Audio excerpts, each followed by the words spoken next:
Speaker, sir. Telangana state government has tabled note on construction of barrages of Medigadda, Naram and Sundil of Kaleshwaram project. Report of the Justice Pinaki Chandra Ghosh Commission of Inquiry. రాష్ట్ర ప్రభుత్వం table చేసిన commission of enquiry report మీద సుదీర్ఘమైన చర్చ జరిగి చర్చలో శ్రీ బట్టి విక్రమార్క గారు, శ్రీ పొంగులేటి శ్రీనివాసరెడ్డి గారు, శ్రీ ఉత్తమ్ కుమార్ రెడ్డి గారు, శ్రీధర్ బాబు గారు, జూపల్లి కృష్ణారావు గారు, కోమటిరెడ్డి వెంకటరెడ్డి గారు, శ్రీ హరీష్ రావు గారు, ఏలేటి మహేశ్వర్ రెడ్డి గారు, శ్రీ పాల్వాయి హరీష్ బాబు గారు, శ్రీ అక్బరుద్దీన్ ఓవైసీ గారు, కూనంనేని సాంబశివరావు గారు ఈ చర్చలో పాల్గొని చాలా అంశాలను నివేదికలో ఉన్న అంశాలతో పాటు వారికి అందుబాటులో ఉన్న సమాచారాన్ని కూడా వీలైనంత మేరకు చర్చ జరిగింది. చర్చలో పాల్గొన్న ప్రతి సభ్యుడికి వారు ఆశించిన దానికంటే కూడా తమరు ఎక్కువనే సమయం ఇచ్చారు. ఎందుకంటే కాళేశ్వరం ప్రాజెక్టుకి, గోదావరి జలాలకి justice PC Ghosh commission submit చేసిన రిపోర్ట్కి ఉన్న ప్రాధాన్యతతో తమరు గొప్ప మనసు చేసుకొని రాత్రి 12:30 అయినా ఓపికతో చర్చకు అవకాశం ఇచ్చి ప్రజలకి ఈ సభ పట్ల, ఈ ప్రభుత్వం పట్ల, సభలో ఉన్న సభ్యుల పట్ల ఒక గౌరవాన్ని పెంచే విధంగా ఈ చర్చను మీరు ముందుకు తీసుకెళ్ళిండ్రు. మిమ్మల్ని మనస్ఫూర్తిగా అభినందిస్తున్నాను. ఎందుకంటే గతంలో మనం చాలా సందర్భాలలో చూసినాం, ప్రభుత్వం ఏది అనుకుంటే అది సభ్యులకు చర్చలో పాల్గొనే అవకాశం లేకుండా, అభిప్రాయం చెప్పనీయకుండా గొంతు నొక్కి ప్రభుత్వం కావాల్సిన నిర్ణయం తీసుకొని సభను వాయిదా వేసుకొని పోయేది. ఆనాడు తమరి కుర్చీలో కూర్చున్న పెద్దలు ఎడమవైపు చూసేవాళ్లే కాదు, అటువైపు ప్రతిపక్షం ఉంటుంది, వాళ్ళని చూడాలన్న ఆలోచన కూడా చేసేవాళ్ళు కాదు. ఎంతసేపు ఉన్న ట్రెజరీ బెంచెస్ వైపు చూసి అటువైపు చూడకుండానే చర్చను ముగించి ఇటువైపు నుంచి ఏం చెప్తారో దాంతోనే చర్చ ముగిసేది. కానీ తమరు ప్రతిపక్షానికి వీలైనంత మేరకు అవకాశం ఇచ్చి వాళ్ళ అభిప్రాయాలను చెప్పడానికి అవకాశం ఇచ్చారు. సరే, వాళ్ళు సద్వినియోగం చేసుకున్నారా, సద్వినియోగం చేసుకోలేదా, వాళ్ళు ఏ విధంగా దుర్వినియోగం చేసిండ్రు అనేది వాళ్ళ విజ్ఞతకే నేను వదిలేస్తున్నా. అధ్యక్ష, ఈరోజు పినాకి చంద్ర ఘోష్ ఈ కమిషన్ ఆఫ్ ఎంక్వైరీకి బాధ్యత తీసుకున్న వ్యక్తి, judge of Calcutta high court, chief justice of Andhra Pradesh high court, judge Supreme Court of India, member national human rights commission, first Lokpal of India. వివిధ హోదాలలో వీరు పనిచేయడమే కాకుండా వారి అత్యంత కీలకమైన తీర్పులలో కూడా వారు ఇచ్చిన చరిత్రలో నిలిచిపోయిన తీర్పులు ఇచ్చింది. అధ్యక్ష, వారు ఇచ్చిన తీర్పులలో ప్రధానంగా disproportionate asset case VK Sasikala, మాజీ ముఖ్యమంత్రి జయలలితకు సంబంధించిన అక్రమ ఆస్తుల కేసులలో వికే శశికళను దోషిగా తేల్చారు. ప్రజా జీవితంలో జవాబుదారీ విధానాన్ని బలపరిచే తీర్పది. అదేవిధంగా 498A IPC guidelines 2014 dowry related కంప్లైంట్స్లో ఆటోమేటిక్ అరెస్టు జరగకూడదని, ముందుగా ప్రిలిమినరీ ఎంక్వైరీ అవసరమని స్పష్టం చేశారు. చట్టం ఎక్కడైతే దుర్వినియోగం జరుగుతుందో అడ్డుకునే దిశగా వారు తీర్పులు ఇవ్వడం జరిగింది. ఎందుకు ఈ అంశాలను ప్రస్తావిస్తున్నా అంటే, ఈరోజు కమిషన్ ఇచ్చిన రిపోర్టులో ఏదైనా లోపాలు ఉంటే ఆ లోపాలకు సంబంధించి ప్రస్తావిస్తే పర్వాలేదు. కానీ సభ్యులు సభలో అంత కీలకమైన బాధ్యతలను నిర్వహించిన సుదీర్ఘమైన అనుభవం ఉన్న పినాకి చంద్రఘోష్ గారి గురించి తక్కువ చేసి మాట్లాడడం ఈ సభా గౌరవాన్ని పెంచదు. ఇది మంచి సాంప్రదాయం కాదు. జడ్జిలు ఇచ్చిన జడ్జిమెంట్లను పోస్ట్ మార్టం చేయొచ్చు, ఆ జడ్జిమెంట్లలో భిన్నాభిప్రాయాలు మనం వ్యక్తం చేయొచ్చు, కానీ జడ్జిమెంట్ ఇచ్చిన వ్యక్తిని కించపరిచినట్టు కానీ అవమానించే విధంగా మాట్లాడకూడదు. ఇది చట్టం. నేనేదో కొత్తగా చెప్పడం లేదు అధ్యక్ష. అయినా సభ్యులు ఆ రకంగా మాట్లాడినరు, అది కూడా వారి విజ్ఞతకే వదిలేస్తున్న అధ్యక్ష. తెలంగాణ సమాజం అంతా గమనిస్తుంది అధ్యక్ష. నీళ్ళు అనేవి మానవాళికి ప్రాణాధారం. ఈ నీళ్లు ఉన్న చోటనే నాగరికత పుట్టింది. నీళ్లు ఉంటేనే ప్రకృతి, ప్రగతి, మనిషికి మనుగడ, పంటలకు ప్రాణం, రైతుకు ఊపిరి. నీటి చుట్టే మన జీవన చక్రం పరిభ్రమిస్తుంది.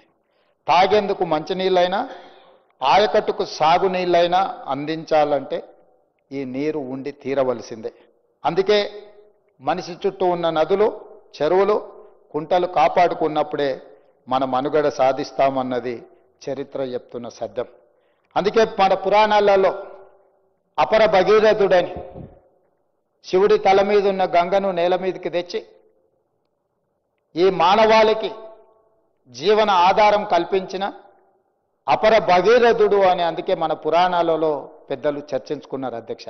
అంటే నీటికున్న ప్రాధాన్యతను పురాణాల నుంచి మొదలు పెడితే రాజులు, రాజ్యాలు, ప్రజాస్వామిక దేశంలో ప్రధానమంత్రులు, ముఖ్యమంత్రులు తీసుకున్న నిర్ణయాలు దీనికి సజీవ సాక్షి అధ్యక్ష. మనం ఈ తెలంగాణ ప్రాంతాన్ని ఒక చరిత్రగా ఒకవేళ మనం చదవదలుచుకుంటే 12వ శతాబ్దంలో దాదాపుగా 800-900 సంవత్సరాల క్రితం కాకతీయులు ఈ ప్రాంతాన్ని, సామ్రాజ్యాన్ని, కాకతీయ సామ్రాజ్యాన్ని ఒక అద్భుతంగా ఆదర్శవంతమైన రాజ్యంగా ఆనాడు పరిపాలన సాగించారు. 12వ శతాబ్దంలోని కాకతీయులు చెరువులు, కుంటలు తవ్వడంతో పాటు గొలుసు కట్టు చెరువులను నిర్మించారు. రామప్ప చెరువు, హన్మకొండలో పెద్ద చెరువు, పాకాల చెరువు, 1 కాదు 2 కాదు, కాకతీయుల యుగంలోనే 30,000 చెరువులను, గొలుసు కట్టు చెరువులను నిర్మించి ఈ ప్రాంతాన్ని సస్యశ్యామలం చేసి ఈ ప్రాంతం వ్యవసాయ ఆధారితమైన ప్రాంతము, వ్యవసాయమే మన మనుగడ, మన జీవితమని కాకతీయులు నిరూపించారు. 800 సంవత్సరాల క్రితం, 900 సంవత్సరాల క్రితం కట్టిన మీకు రామప్ప మందిరం నుంచి మొదలు పెడితే రామప్ప చెరువు, ఈరోజు హన్మకొండ పెద్ద చెరువు, ఇవన్నీ కూడా ఇప్పటికీ మనుగడలో ఉన్నాయి. మా సురేఖక్క గారు చెప్పాలి, లేకపోతే మా సీతక్క చెప్పాలి. ఎందుకంటే వాళ్ళ నియోజకవర్గాలల్లో ఈ ప్రాజెక్టులు ఇంకా మనుగడలో ఉన్నాయి.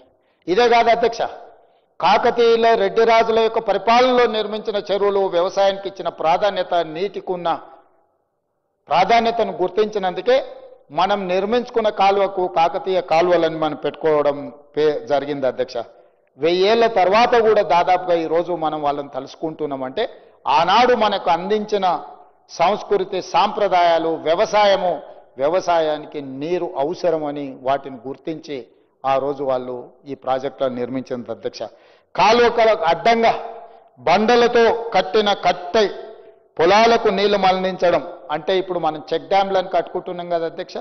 ఆనాడే కాలువలకు బండరాళ్లను అడ్డం పెట్టి చెక్ డ్యాంల కింద మార్చి పొలాలకు నీళ్లు అందించిన చరిత్ర కాకతీయుల చరిత్రలో మనం చూసినాం. కాకతీయులు మనకు ఆదర్శంగా నిలబడ్డారు. అందుకే మనం నిర్మించుకున్న కెనాల్స్కి కాకతీయ కెనాల్ అని మనం పేరు పెట్టుకోవడం జరిగింది అధ్యక్ష. అంతెందుకు అధ్యక్ష, నిజాం ఏలిన సందర్భంలో 220 సంవత్సరాలు ఈ ప్రాంతాన్ని పరిపాలించిన నిజాము వ్యవసాయాన్ని, నీటి యొక్క ప్రాధాన్యతను గుర్తించి ఈ ప్రాంతంలో నిజాం కట్టిన ప్రాజెక్టులు ఈ రోజు కూడా 100 ఏళ్ల కింద, 120 ఏళ్ల కింద నిర్మించిన ప్రాజెక్టులు ఈనాడు కూడా మన రైతులకు సాగునీరు, మన ప్రజలకు తాగునీరు అందిస్తున్నాయి అధ్యక్ష. నిజాం నిర్మించిన ప్రాజెక్టులు నిజాం సాగర్ కావచ్చు, ఉస్మాన్ సాగర్ కావచ్చు, హిమాయత్ సాగర్ కావచ్చు, అప్పుడు కట్టినవే. పెద్ద ప్రాజెక్టులతో పాటు వేళ్ల చెరువులను, కుంటలను ఆనాడు నిజాం సర్కారు నిర్మించింది అధ్యక్ష. అంతెందుకు అధ్యక్ష, నిన్న మొన్న నేను మీ పెద్దలు ఉత్తమ్ కుమార్ రెడ్డి గారు ఏరియల్ సర్వేకి వెళ్ళాం. నిన్న మొన్న జరిగిన 40 సెంటీమీటర్ల వర్షం అత్యధికంగా కురవడం వల్ల కామారెడ్డి, మెదక్ జిల్లాలను అతలాకుతలం చేసినాయి. లక్షలాది ఎకరాల పంటలు నీటిమయం అయిపోయినాయి, మునిగిపోయినాయి. వందలాది రోడ్లు కొట్టుకుపోయినాయి. వేలాది మంది ప్రజలు నిరాశ్రయులైనరు. వారిని పరామర్శించడానికి పోతే వాతావరణం అనుకూలించకపోయినా ఏరియల్ సర్వేలో మేము వెళ్ళి అక్కడి స్థితిగతులను అక్కడి పరిస్థితులను చూసినాం అధ్యక్ష. ఈరోజు అవి చూస్తున్నప్పుడు అక్కడ ఒక ప్రాజెక్టు నిటారుగా నిలబడి కనిపించింది అధ్యక్ష. ఆ ప్రాజెక్టు పేరు పోచారం ప్రాజెక్టు. 103 సంవత్సరాల క్రితము 26 లక్షల రూపాయలతో నిర్మించిన పోచారం ప్రాజెక్టు తెగిపోతుందేమో అని నిండి ప్రాజెక్టు మీద నుంచి నీళ్లు ఎల్లబారినా ఆ ప్రాజెక్టు ఈ కాలమాన పరిస్థితులకు నిలబడి దాని కింద ఉన్న 14 గ్రామాలు వేలాది మంది ప్రజలను కాపాడడానికి 103 సంవత్సరాల క్రితం నిజాం నిర్మించిన పోచారం ప్రాజెక్టు ఇంకా బలంగా నిలబడ్డది అని అంటే నిర్మాణంలో ఆనాడు తీసుకున్న నిర్ణయాలు, నాణ్యత, వాటి నిర్మాణమే కాదు నిర్వహణ కూడా ఈరోజు చేపట్టడం వల్ల 103 సంవత్సరాల తర్వాత కూడా వేలాది మంది ప్రజల్ని కాపాడడానికి పోచారం ప్రాజెక్టు ఈరోజు మనకు తార్కణం అధ్యక్ష. అంటే ఒక ప్రాజెక్టు నిర్మాణ సమయంలో తీసుకుంటున్న ప్రాజెక్టు డిజైన్ కావచ్చు, ప్రాజెక్టు కన్స్ట్రక్షన్ కావచ్చు, ప్రాజెక్టు మెయింటెనెన్స్ కావచ్చు, వీటన్నిటి పట్ల ప్రత్యేకమైన శ్రద్ధతో నేను నిర్మిస్తే ఏ విధంగా ఉంటుందో పోచారం ప్రాజెక్టు ఒక ఉదాహరణ అధ్యక్ష. మరి ఈరోజు మనం చర్చ చేస్తున్న కాళేశ్వరం ప్రాజెక్టు కట్టడం, కూలడం, 1,00,000 కోట్లు గోదావరి పాలవ్వడం అంతా 3.5-4 సంవత్సరాలలో జరిగిపోయింది అధ్యక్ష. ఇంత దారుణమైన సంఘటనలు మన కళ్ళ ముందే కట్టడం, మన కళ్ళ ముందే కూలిపోవడం, ఆ గోదావరిలో 1,00,000 కోట్లు కొట్టుకుపోవడాన్ని చూస్తే చర్చించొద్దు, కమిషన్ వెయ్యొద్దు, కమిషన్ రిపోర్ట్ ఇవ్వద్దు అని ఈరోజు అడ్డుకునే ప్రయత్నం చేస్తున్న వాళ్ళను ఏ తెలంగాణ సమాజం ఏమనుకోవాలో మీరు ఒక్కసారి ఆలోచన చేయండి అధ్యక్ష.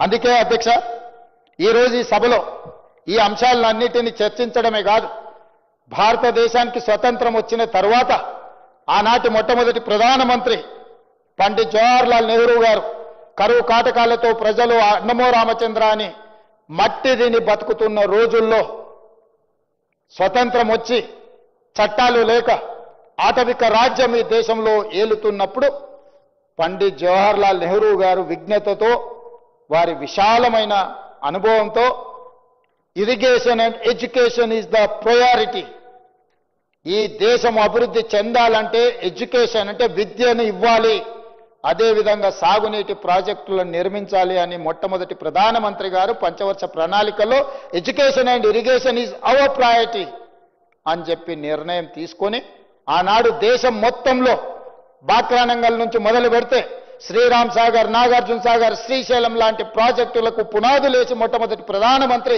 ఈ తెలంగాణ ప్రాంతంలో నిజాం సర్కార్ తర్వాత, నిజాం సాగర్ తర్వాత శ్రీరామ్ సాగర్, నాగార్జున సాగర్, శ్రీశైలం లాంటి ప్రాజెక్టులను ప్రారంభించి ఈ ప్రజలను అన్నమో రామచంద్ర నుంచి ఈరోజు దేశంలోనే అత్యధికంగా వరి ధాన్యాన్ని పండించే 2,85,00,000 మెట్రిక్ టన్నుల వరి ధాన్యాన్ని పండించడానికి పునాదులేసింది మొట్టమొదటి ప్రధానమంత్రి పండిట్ జవహర్లాల్ నెహ్రూ గారు అని చెప్పి నేను అధికారికంగా ఈ సభలో చెప్పదలుచుకున్నాను అధ్యక్ష. ఇది కాంగ్రెస్ పార్టీ విజ్ఞత. కాంగ్రెస్ పార్టీ విశాల ప్రయోజనాల కోసం ప్రజల్ని కరువు కాటకాల నుంచి కాపాడడమే కాకుండా ప్రపంచానికి ఆదర్శంగా నిలబడే వ్యవసాయ ప్రణాళికలను అందించిన పార్టీ ప్రభుత్వం కాంగ్రెస్. ఈరోజు ఆ ప్రాజెక్టులన్నీ కూడా మన కళ్ళ ముందల నిలబడ్డాయి అధ్యక్ష. ఈరోజు మనం ఇలాంటి పరిస్థితుల్లో ఆ తర్వాత తెలంగాణ, హైదరాబాద్ రాష్ట్రం, చెన్నై, తమిళనాడు నుంచి విడిపోయిన ఆంధ్రప్రదేశ్, ఈ 2 రాష్ట్రాలను కలిపి 1956లో ఉమ్మడి రాష్ట్రంగా మార్చడం జరిగింది అధ్యక్ష. ఆ చరిత్ర గురించి నేను చెప్పాల్సిన అవసరం లేదు, ఇక్కడ ఉన్న ప్రతి ఒక్కరికి తెలుసు. ఆ నెహ్రూ గారి వారసత్వాన్ని తీసుకొని ప్రాజెక్టుల యొక్క నిర్మాణాన్ని, అంతర్రాష్ట్ర జల వివాదాలను పరిష్కరించుకుంటూ, అంతర్రాష్ట్ర ముఖ్యమంత్రులు ఒప్పందాలు చేసుకుంటూ ప్రాజెక్టుల నిర్మాణానికి ముందుకు సాగింది అధ్యక్ష ఆనాడు ఉమ్మడి ఆంధ్రప్రదేశ్. 1975లో మహారాష్ట్ర ముఖ్యమంత్రి ఎస్బి చవాన్ గారు, ఆనాటి ఉమ్మడి ఆంధ్రప్రదేశ్ ముఖ్యమంత్రి, ఖమ్మం జిల్లా బిడ్డ జలగం వెంగళరావు గారు 1975లో ఒప్పందం చేసుకున్నారు అధ్యక్ష. గోదావరి నదికి సంబంధించిన జలాలు మహారాష్ట్రలో వార్ధా నది, వాన్గంగా నది కలిసి ఉమ్మడి ఆంధ్రప్రదేశ్ ఆనాటి జిల్లా ఆదిలాబాదులోకి ప్రవేశించినప్పుడు ప్రాణహితగా మారి తుమ్మిడిహెట్టి ద్వారా మన ప్రాంతానికి ఈనాటి తెలంగాణ రాష్ట్రంలో ఆదిలాబాద్ జిల్లాలో ప్రవేశించబోతున్న ప్రాంతాన్ని ఆ ప్రాజెక్టును ఆ నీళ్లను ప్రాణహిత ప్రాజెక్టు కింద గుర్తించింది అధ్యక్ష. ఆ ప్రాణహిత మీద బ్యారేజీలు నిర్మించాలి, నీటిని మళ్లింపు చేపట్టాలి, తద్వారా రెండు రాష్ట్రాలు ప్రయోజనం పొందాలి, వ్యవసాయానికి తాగునీటికి ఈ ప్రాజెక్టులు ఉపయోగపడాలి అని మొట్టమొదటి ఒప్పందం ఎస్బి చవాన్ వెంగళరావు గారి మధ్యలో జరిగింది. ఆనాడు పునాది రాయబడ్డది అధ్యక్ష ఆ ప్రాజెక్టుకి. ఉమ్మడి రాష్ట్రంలో ఈ ప్రాజెక్టులు నిర్మించాలని ఆనాడు నిర్ణయం తీసుకున్నారు అధ్యక్ష. అదేవిధంగా అధ్యక్ష, ఎక్కడ అన్యాయం జరుగుతుందో అక్కడ తిరుగుబాటు పుడుతుంది, ఎక్కడ కాలే కడుపులు రగులుతాయో అక్కడ పోరాటాలు పురుడు పోసుకుంటాయి. దీనికి తెలంగాణ ప్రాంతం ఒక చారిత్రాత్మక నిదర్శనం. గలగల పారే జీవ నదుల గడ్డ అయిన తెలంగాణ దశాబ్దాల పాటు బీడు భూములకు, బీద జీవితాలకు, కన్నీటి వలసలకు సజీవ సాక్ష్యంగా మిగిలింది. అందుకే ఇక్కడ నక్సల్బరీ పోరాటాలు పురుడు పోసుకున్నాయి. మొదట భూమి, ఆ భూమికి సాగునీరు లేకపోవడం వల్ల ప్రజల జీవితాలు దుర్భరమైనాయి. ఉమ్మడి పాలకుల నిర్లక్ష్యం నుండి ఉద్యమాలు పుట్టాయి. రైతుల ఆత్మహత్యల నుండి రణ నినాదాలు మోగాయి. బీడు భూములను వదిలి బతుకు తెరువు కోసం ప్రజలు ముంబై, దుబాయ్ వలసలు పోయారు అధ్యక్ష. ఈ వలసలు, ఈ పేదరికమే, ఈ ఆకలి కేకలే తెలంగాణ ఉద్యమానికి పునాదులైన అధ్యక్ష. ఈ ఆకలి కేకల నుంచి పుట్టుకొచ్చిన తెలంగాణ ఉద్యమం ఉస్మానియా యూనివర్సిటీ, కాకతీయ యూనివర్సిటీల నుంచి అక్కడి విద్యార్థులు ప్రాణ త్యాగం చేసి అమరులై ఆకాశంలో నక్షత్రాలై వెలిగి తెలంగాణ రాష్ట్రాన్ని సాధించడం జరిగింది అధ్యక్ష. ఈ ఆకాంక్షలకు, ఈ త్యాగాలకు, ఈ అమరవీరుల త్యాగాలకు ప్రధానమైన కారణం సాగునీరు ప్రధానమైన అంశం అధ్యక్ష. ఈ తెలంగాణ ప్రాంతాన్ని సస్యశ్యామలం చేస్తే తమ జీవితాలలో వెలుగు వస్తుంది, తమ ప్రాంతం పసిడి పంటలతో విరాజిల్లుతుంది అని చెప్పి వందలాది మంది ఆత్మ బలిదానాలు చేసుకొని తెచ్చుకున్న తెలంగాణ రాష్ట్రంలో ఈరోజు జరుగుతున్న పరిణామాలను మీరు ఒక్కసారి ఆలోచన చేయండి అధ్యక్ష. ఆనాడు చేసుకున్న ఒప్పందాలు, వెంగళరావు గారిని ఒప్పందాల తర్వాత మళ్ళీ 2004 సంవత్సరంలో కరువు కాటకాల నుంచి పేలిపోతున్న ట్రాన్స్ఫార్మర్లు, కాలిపోతున్న మోటార్లు, ఆత్మహత్యలకు పాల్పడుతున్న తెలంగాణ రైతాంగం యొక్క జీవితాలలో వెలుగులు నింపాలి అని శ్రీమతి సోనియా గాంధీ గారి నేతృత్వంలో ఏర్పడ్డ UPA 1 ప్రభుత్వం డాక్టర్ వైఎస్ రాజశేఖర రెడ్డి గారి నాయకత్వంలో జలయజ్ఞాన్ని ప్రారంభించి ఆనాడు చేసుకున్న ప్రాణహిత ప్రాజెక్టు ఒప్పందాలను తిరిగి 2007-8లో మళ్ళీ పునరుజ్జీవనం పొందినయి. ఆ విధంగా ఈ ప్రాజెక్టు పునాదులు పడ్డాయి అధ్యక్ష. ఆ ప్రాజెక్టుకి ఆనాడు తీసుకున్న నిర్ణయం, ప్రాజెక్టు యొక్క అంచనాలు, ప్రాణహిత నుంచి మొదలు పెడితే చేవెళ్ళ అధ్యక్ష, చేవెళ్ళ ప్రాంతానికి తమరికున్న అనుబంధం ఇక్కడ ఉన్న వాళ్ళందరికీ తెలుసు. చేవెళ్ళనే కాదు, పరిగి, వికారాబాద్, తాండూరు వరకు నీటిని తరలించాలని ప్రాణహితలో ప్రాజెక్టులు తుమ్మిడిహెట్టి దగ్గర బ్యారేజ్ నిర్మించి తద్వారా నీటిని తరలించడం ద్వారా శ్రీపాద ఎల్లంపల్లికి తెచ్చి అక్కడి నుంచి మిడ్మానేర్ కానీ ఇతర ప్రాంతాలకు తెచ్చి మన చేవెళ్ళ ప్రాణహిత వరకు తీసుకురావాలని ఆనాడు ప్రాజెక్టులను నిర్మించారు. ప్రాణహిత చేవెళ్ళ ప్రాజెక్టుకు ఉన్న ఈ ప్రాజెక్టుకు వెంకట స్వామి గారి ఆలోచన, సూచన వల్ల డాక్టర్ బాబాసాహెబ్ అంబేద్కర్ గారి పేరు ఆనాడు మనం పెట్టుకోవడం జరిగింది అధ్యక్ష. ఆ ప్రాజెక్టు యొక్క అంచనాలు, ఆలోచనలు 16,40,000 ఎకరాలకు 38,000 కోట్ల రూపాయలతో అంచనాలతో ఆనాడు టెండర్లు పిలిచి ఆ ప్రాజెక్టు పనులను ప్రారంభించి 2008లో టెండర్లై 2009లో ప్రారంభించి 2014 తెలంగాణ రాష్ట్రం వచ్చేటప్పటికి దాదాపుగా 6,157 కోట్ల రూపాయలను మనం ఖర్చు పెట్టినాం అధ్యక్ష. ఆ ప్రాజెక్టు యొక్క విధానము, ఆలోచన ఆదిలాబాద్, నిజామాబాద్, కరీంనగర్, మెదక్, రంగారెడ్డి, నల్గొండ 6 జిల్లాలల్లా 16,40,000 ఎకరాలకు సాగునీరు అందించడమే కాదు, హైదరాబాదు నగరానికి దాహార్తిని తీర్చడానికి ఆనాడు ప్రణాళికలు వేసిండ్రు. 160 TMCలను తరలించాలి, తద్వారా ఈ ప్రాజెక్టును పూర్తి చేయాలని ఒక ప్రణాళికలు సిద్ధం చేసుకొని ఉమ్మడి రాష్ట్రంలో జూన్ 2, 2014 కంటే ముందు 6,157 కోట్ల రూపాయలను ఖర్చు పెట్టినాం అధ్యక్ష. తెలంగాణ రాష్ట్రం వచ్చిన తర్వాత కూడా మొట్టమొదటి ముఖ్యమంత్రి చంద్రశేఖరరావు గారు ఆ ప్రాజెక్టును కొనసాగించడమే కాదు 5,523 కోట్ల రూపాయలను ఖర్చు పెట్టడం జరిగింది అధ్యక్ష. దాదాపుగా 2015 సంవత్సరం వరకు 11,670 కోట్ల రూపాయలను ఖర్చు పెట్టిన చంద్రశేఖరరావు గారు అప్పటికి పూర్తయిన తర్వాత ఆయనకు అర్ధరాత్రి పూట మరి ఎవరు ప్రత్యక్షమయ్యారో, ఎవరు ఆలోచన చెప్పినరో, ఎవరు ఆయనకి దుర్బుద్ధి కలిగించినో నాకు తెలియదు. దానికి కారణం కుటుంబ ఒత్తిడా, ఆయన ఆలోచననా, లేకపోతే కాంట్రాక్టర్లు పెట్టిన ప్రలోభమా నాకు తెలియదు అధ్యక్ష. అక్కడ బీజం పడ్డది. ఆ బీజము విషవృక్షమై తెలంగాణ ప్రాంతాన్ని కబలించింది అధ్యక్ష.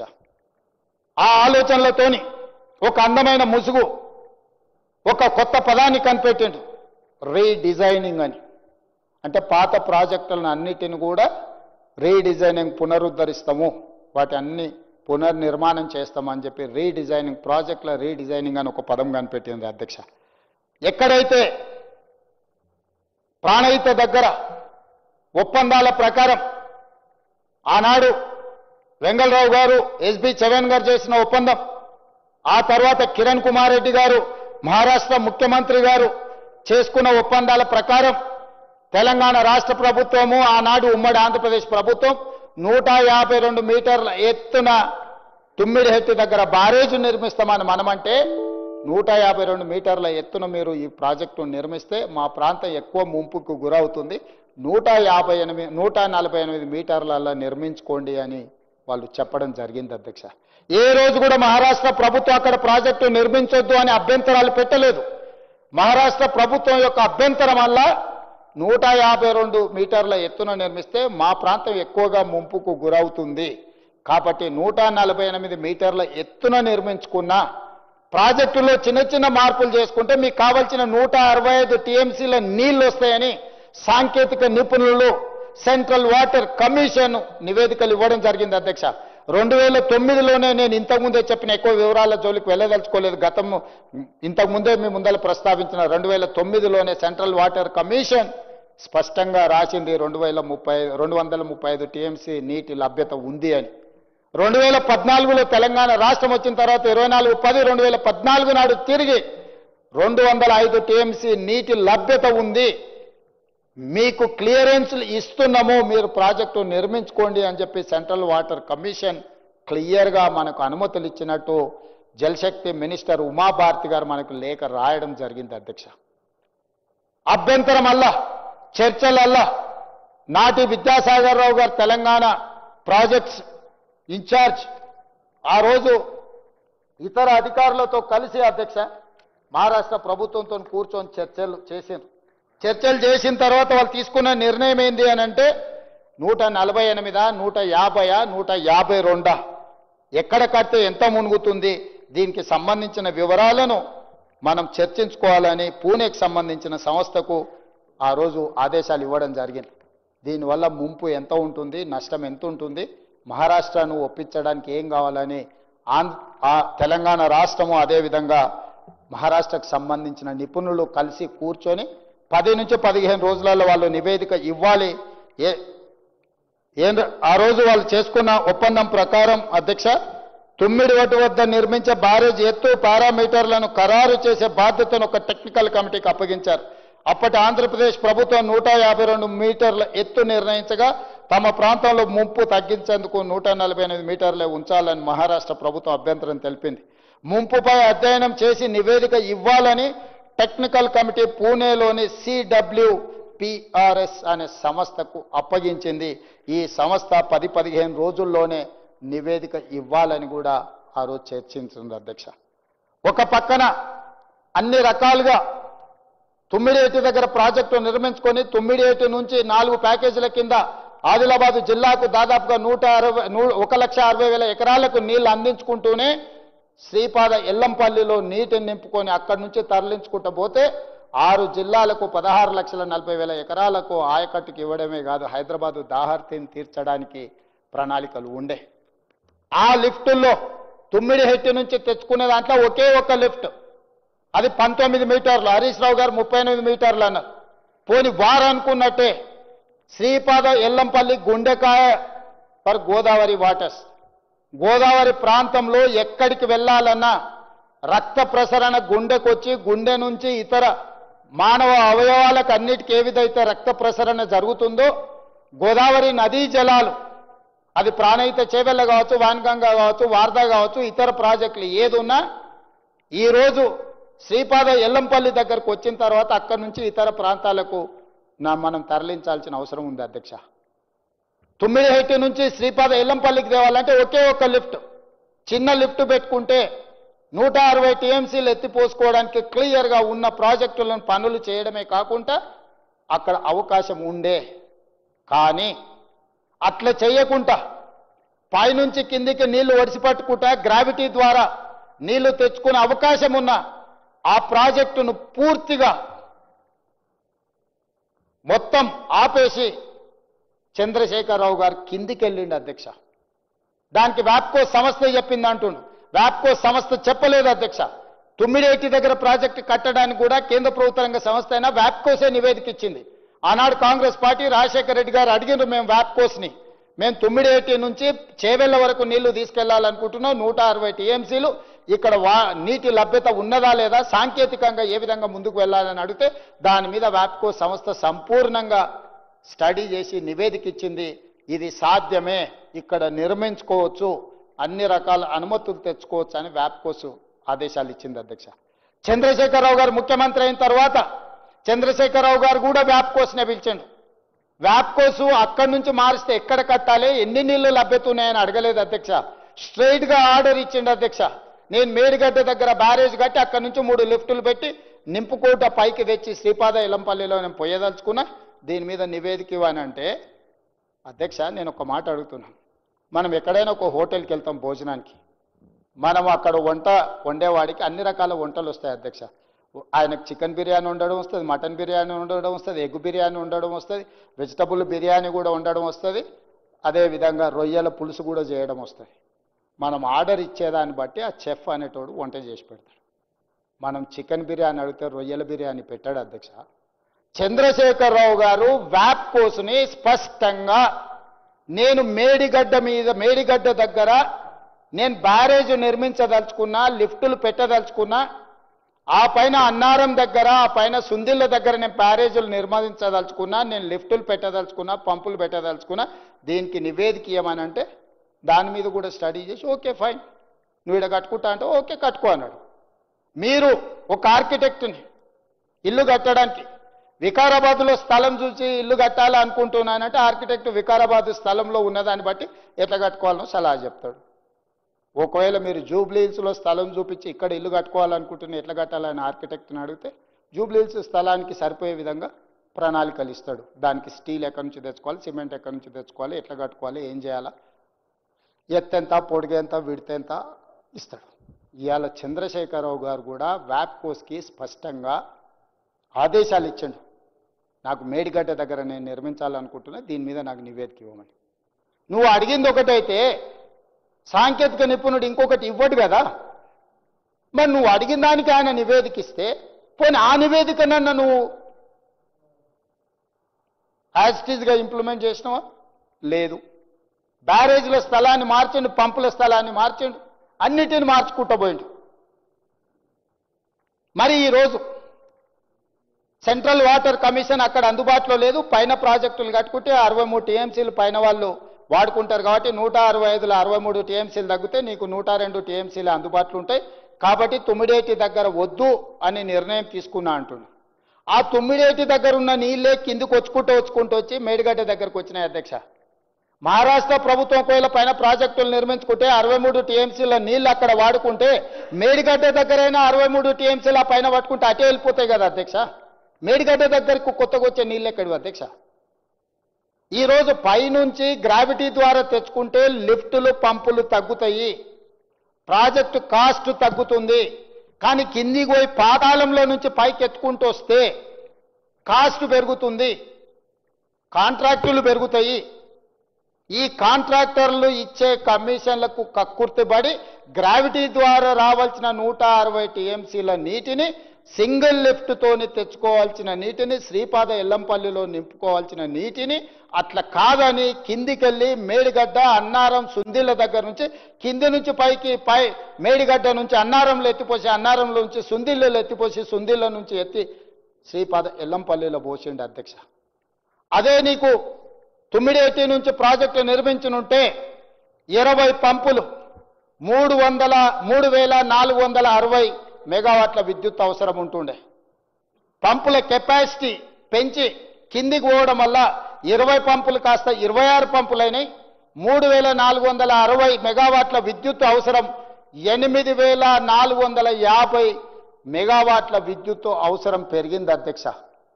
ఏ కాంట్రాక్టర్ల కోసం ఈ పంపులు లిఫ్టులు పెంచినవని ఈరోజు మేము అడుగుతున్నాం అధ్యక్ష. నీరు వినియోగం పెరగలేదు. అదే 160 టీఎంసీల మీదనే ప్రాజెక్టులు రిలే అయినాయి. నీటి వినియోగం పెరగలేదు, నీటి లభ్యత మారలేదు. కానీ ప్రాజెక్టుల అంచనాలు 38,000 కోట్ల నుంచి ఈరోజు ఉత్తమ్ కుమార్ రెడ్డి గారు చెప్పినట్టు 1,47,000 కోట్ల రూపాయలకు పెరిగినాయి అధ్యక్ష. ఇవాళ పోని అక్కడికైనా తెలంగాణ ప్రజలు నమ్మినందుకు, నమ్మించి మోసం చేసినందుకు, నట్టేట ముంచినందుకు ఆ ప్రాజెక్ట్ అయినా చక్కగా కట్టినుంటే ఇవాళ ఈ చర్చ ఉండేది కాదు, కమిషన్ రిపోర్ట్ ఉండేది కాదు అధ్యక్ష. ఆ నిర్మాణంలో స్పష్టంగా national dam safety authority has said that design, construction, maintenance, everything is lapsed. Project యొక్క ప్రణాళిక, నిర్మాణము, నిర్వహణ లోపభూయిష్టంగా ఉంది. ఇది ఏమాత్రం క్షమించరాని నేరము అని చెప్పి ఈరోజు ఎన్డీఎస్ఏ చెప్పింది అధ్యక్ష. Not Congress party, not PC Ghosh or not any other person. NDSA is the expert committee for national dam సేఫ్టీలో అత్యంత నైపుణ్యం ఉన్న కేంద్ర ప్రభుత్వ రంగ సంస్థ. మనందరికీ పరిమితమైన అవగాహన ఉంటే చూస్తే పగిలితే పగిలిందని కనిపిస్తుంది, కూలితే కూలిందని కనిపిస్తుంది, కుంగిపోతే కుంగిపోతే అని కనిపిస్తుంది. కానీ సాంకేతిక నైపుణ్యం ఉన్న కేంద్ర ప్రభుత్వ రంగ సంస్థ స్పష్టంగా చెప్పింది, ప్రభుత్వం ఈ విధంగా డిజైన్లు చేయడం కానీ, కన్స్ట్రక్షన్ చేయడంలో కానీ, మెయింటెనెన్స్ చేయడంలో వైఫల్యం చెందింది కాబట్టి ఈ ప్రాజెక్టులు కుంగిపోయినాయి. దీనికి కారణం ప్రభుత్వమే.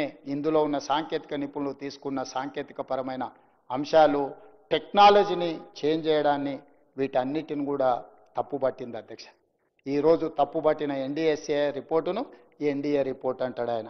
ఆయనకున్న తెలివితేటలన్నీ ఉపయోగించి ఈరోజు వారి ఈ విధంగా దీనికంత కారణం ఏంది అధ్యక్ష? 2015లో ఆయనకు ఖచ్చితంగా ఎవరో కళ్ళలో వచ్చి ఉంటాడు.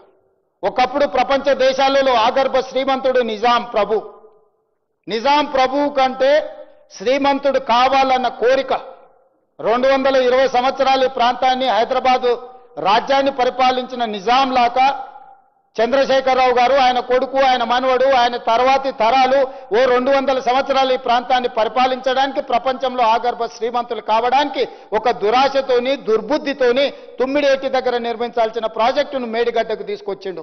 మేడిగడ్డకు తీసుకొచ్చి నిర్మించిన ప్రాజెక్టు నాణ్యతా లోపం వల్ల, నిర్వహణ వల్ల కుప్పగూలిపోయింది అధ్యక్ష. ఇవన్నీ కూడా మేం చెప్పింది కాదు అధ్యక్ష. వారి ప్రభుత్వంలోనే, వారు ముఖ్యమంత్రిగా ఉన్నప్పుడే ఆనాడు వాళ్ళ అధికారి బీఆర్ఎస్ అధికారంలో ఉన్నప్పుడే మేడిగడ్డ బ్యారేజ్ నిర్మాణ లోపాలన్నీ బయటపడ్డాయి. ఈ విషయాన్ని ఇంజనీరింగ్ అధికారులు హెచ్చరించిన ప్రభుత్వం దాచిపెట్టింది. మేడిగడ్డ బ్యారేజ్ వద్ద సీసీ బ్లాక్ డ్యామేజ్లను వెంటనే సరి చేయాలని తారీఖు చెప్తున్న అధ్యక్ష. 18/5/2020 రోజున Kaleshwaram project executive engineer BV Ramanareddy ఎల్ఎన్టీకి ప్రాజెక్టు మేనేజర్కు లేఖ రాసిండి అధ్యక్ష.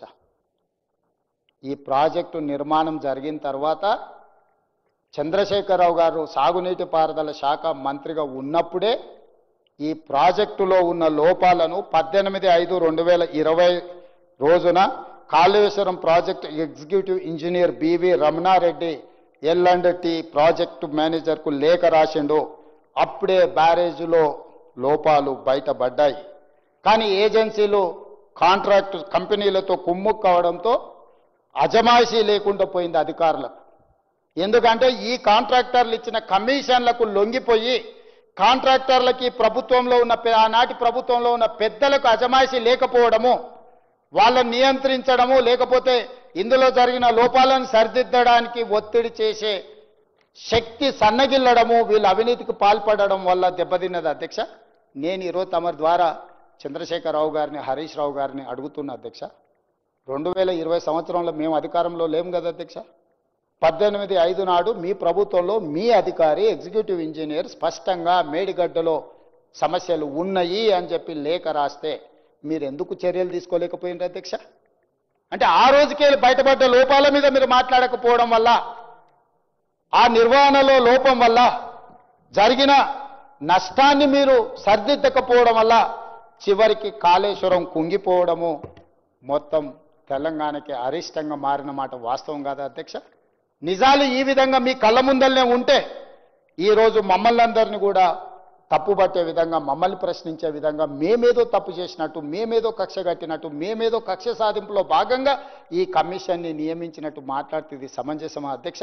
అదేవిధంగా అధ్యక్ష, వాళ్ళ అధికారంలో ఉన్నప్పుడే ఆనాడు స్పష్టంగా ఎన్డీఎస్ఏ రిపోర్ట్ ఇచ్చింది అధ్యక్ష.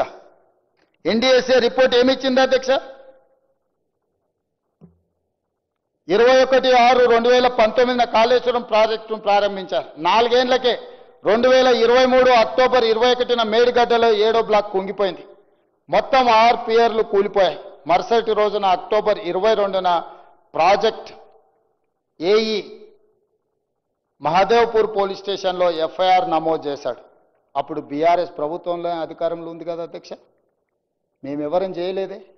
మీ ప్రభుత్వంలో కుంగిపోయిందని పోలీస్ స్టేషన్లో ఫిర్యాదు చేసింది మీరే కదా అధ్యక్ష. ఇందులో ఎవరి కుట్ర ఉంది, ఎవరి కుతంత్రం ఉంది, ఎవరి ప్రమేయం ఉంది, ఎవరు ఈ రకమైన కార్యక్రమాలను చేపట్టిన రోజు జవాబు చెప్పాల్సిన బాధ్యత వాళ్ళ మీద లేదా అధ్యక్ష? ఈరోజు అదేవిధంగా 22/10/2023న ఎన్డీఎస్ఏ ఒక కమిటీని నియమించింది అధ్యక్ష. మేడిగడ్డ బ్యారేజ్లో పియర్స్ కుంగిపోయేందుకు దారితీసిన కారణాలపై విచారణ జరిపింది. బ్యారేజ్ను పరిశీలించింది. 2023 నవంబర్ 1 తేదీన ఎన్డీఎస్ఏ తమ నివేదికను తెలంగాణ ప్రభుత్వానికి సమర్పించింది. అప్పటి ప్రభుత్వం ఈ నివేదికను తొక్కిపెట్టింది, పట్టించుకోలేదు అధ్యక్ష. 2023 నవంబర్ 1 నాడు ఈ రాష్ట్రానికి మొట్టమొదటి ముఖ్యమంత్రి చంద్రశేఖరరావు గారే ముఖ్యమంత్రి కదా అధ్యక్ష. మీరున్నప్పుడే మీరే పోలీస్ స్టేషన్లో ఫిర్యాదు చేశారు. మీరున్నప్పుడే ఎన్డీఎస్ఏ నివేదిక ఇచ్చింది, లోపభూయిష్టంగా ఉన్నది, మీరు చేసిన డిజైన్ కానీ కన్స్ట్రక్షన్ కానీ మెయింటెనెన్స్ లోపభూయిష్టంగా ఉంది అని చెప్పి మీకు ప్రాథమిక నివేదిక మీరు ముఖ్యమంత్రి గారు ఉన్నప్పుడు ఇచ్చారు కదా అధ్యక్ష. మరి ఉత్తమ్ కుమార్ రెడ్డి గారి పాత్ర, లేకపోతే బట్టి విక్రమార్క గారి పాత్ర, ఆ ప్రాంతం నుంచి ప్రాతినిధ్యం వహిస్తున్న శ్రీధర్ బాబు గారి పాత్ర, లేకపోతే నా పాత్ర ఏముంది అధ్యక్ష ఇందులో? మీరున్నప్పుడు జరిగిన ఈ పరిణామాలన్నిటినీ, సరిహద్దు వాగా బార్డర్లో ఏ విధంగా అయితే పోలీసులు ఇండియా పాకిస్తాన్ సరిహద్దులో భద్రతా దళాలు ఏ విధంగా పహారా కాస్తాయో, ఈ మేడిగడ్డ ప్రాజెక్టు కుంగిపోయిన ప్రాంతంలో చుట్టూతా కొన్ని కిలోమీటర్ల పరిధిలో పిట్ట కూడా ఎగరకుండా, మనిషి కూడా కదలకుండా పోలీసులను అడ్డుపెట్టి నియంత్రించి ఎవరిని రానియకుండా అడ్డుకున్న మాట వాస్తవం కాదా అధ్యక్ష? ఆనాడు నేను, రాహుల్ గాంధీ గారు, శ్రీధర్ బాబు గారు మేము అందరం వెళ్తామంటే పర్మిషన్ ఇవ్వకపోతే ఏది ఏమైనా వెళ్ళి తీరుతామని మేము ముందుకు వెళ్ళి ప్రజలకు వాస్తవాలను కళ్ళగట్టేటట్టుగా చూపించిన మాట వాస్తవం కాదా అధ్యక్ష? ఆ రోజు మేము చెప్పడం జరిగింది, ఖచ్చితంగా సిట్టింగ్ జడ్జి చేత విచారణకు ఆదేశిస్తామని. అధికారంలోకి వచ్చిన తర్వాత సిట్టింగ్ జడ్జి కోసం అడిగితే హైకోర్టు చెప్పింది సిట్టింగ్ జడ్జి లేరు, జడ్జిలు మాకే తక్కువ ఉన్నారు, మీరు కావాలంటే రిటైర్డ్ జడ్జిను అపాయింట్ చేసుకోండి అని చెప్పింది అధ్యక్ష. అందుకే retired supreme court judge PC Ghosh కమిటీని ఎంక్వైరీ కమిషన్ కింద అపాయింట్ చేసి ఈరోజు నివేదిక తెచ్చినాం అధ్యక్ష. నివేదికలో చాలా అంశాలు ఉన్నాయి. 665 పేజీల నివేదికనిచ్చాను. దానికి సంబంధించి షార్ట్ డిస్కషన్ కోసం ఒక నోట్ మా ఉత్తమ్ కుమార్ రెడ్డి గారు కొన్ని రోజుల నుంచి నిద్రలు పోకుండా ఈరోజు ఆ నివేదికను చేసి చర్చ కోసం ఇక్కడ పెట్టిండ్రు అధ్యక్ష. ఒకటి, చంద్రశేఖరరావు గారు తుమ్మిడిఏటి నుంచి మేడిగడ్డకు మార్చడానికి ప్రధానమైన నిర్ణయాలు మొత్తం చంద్రశేఖరరావు గారే తీసుకున్నారు. దీనికి ప్రధానమైన కారణం చంద్రశేఖరరావు గారే అని నివేదికలు చెప్పిండ్రు అధ్యక్ష. నేను స్థూలంగా చెప్పదలుచుకున్నా. సాంకేతిక నిర్ణయాలు, సీకెంట్ ఫైల్స్ కట్ ఆఫ్ టెక్నాలజీకి ఇండియన్ స్టాండర్డ్, అంటే ఇప్పుడు ఏదైతే సాంకేతిక నైపుణ్యంతో నిర్మించిందో ఇండియన్ స్టాండర్డ్స్లో దానికి ఏం రికగ్నేషన్ లేదు అధ్యక్ష. టెక్నాలజీని మార్చింది హరీష్ రావు గారు. అంటే ఒక విధంగా నిర్మించాల్సిన సాంకేతిక నైపుణ్యాన్ని ఇంకొక విధంగా మార్చడం ద్వారా ఈ రోజు అది కుప్పగూలడానికి కారణమైంది అధ్యక్ష. అదేవిధంగా అధ్యక్ష, మనం ఇల్లు కట్టుకుంటే బునాది తీసుకుంటాం, భూమి గట్టిగా తలిగే వరకు కిందికి పోతాం. ఒకవేళ భూమి గట్టిగా తలగకపోతే కొన్ని జాగ్రత్తలు తీసుకుంటాం. ఆనాడు సర్ ఆర్థర్ కాటన్ ధవళేశ్వరం మీద కట్టిన బ్యారేజు అక్కడి నుంచి పైకి వారు స్టడీ చేసుకుంటూ వచ్చి ఇచ్చంపల్లి దగ్గర మళ్ళీ ప్రాజెక్టు కట్టాలి, ఎక్కడ కూడా భూమి సరైన విధంగా లేదు, భూమిలో లోపాలు ఉన్నాయి, ఇక్కడ ప్రాజెక్టులు కట్టొద్దని సర్ ఆర్థర్ కాటన్ ఆనాడు మనకు క్లియర్గా దీని మీద నివేదిక ఇచ్చిండు అధ్యక్ష. అప్పుడు కట్టాలనుకున్నాడు. ఆయన వచ్చిన వాళ్ళు చాలామంది చచ్చిపోవడం వల్ల ఆయన ఈ తెలంగాణ ప్రాంతంలో ప్రాజెక్టులను కట్టడానికి ఆనాడు వీలు లేకపోయింది అధ్యక్ష. ఈరోజు నేను ఒక మాట చెప్పదలుచుకున్నా అధ్యక్ష. సర్ ఆర్థర్ కాటన్ మనందరికీ తెలుసు, వారు ఎవరు? బ్రిటిష్ అధికారి.